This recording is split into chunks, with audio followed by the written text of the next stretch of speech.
Hey there, so you clicked on this video because you want to learn how to make money on TikTok. There are several ways to potentially make money on TikTok, and one of the first ones is brand partnerships and sponsorships. TikTok influencers can partner with brands to promote their products or services on their TikTok accounts. The amount you can earn through brand partnerships depends on the size of your following and the engagement rates on your videos. The second one is live streaming. TikTok users can earn virtual gifts from their followers during live streams. I know, that's great. The more gifts you receive, the more money you can earn. That's just amazing to me. TikTok takes a cut of the earnings, of course, they need to get their money, part of their money. But creators can keep a significant portion of the revenue, which I feel is great. The third one is affiliate marketing.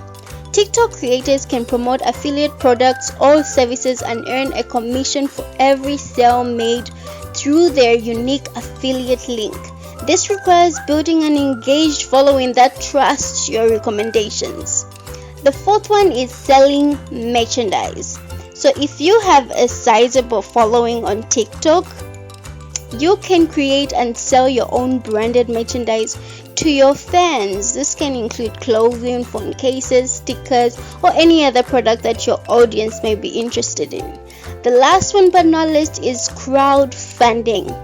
Well, TikTok users can also use crowdfunding platforms to raise money for a specific project or cause. So you can use TikTok to promote your crowdfunding campaign and encourage your followers to donate. Keep in mind that making money on TikTok requires building a significant following and creating engaging content that resonates with your audience. It takes time and effort, but with persistence and creativity, it is possible to monetize your TikTok presence. Thank you so much for watching this video. If this video was helpful, give it a thumbs up, comment below, and don't forget to turn on your notification bell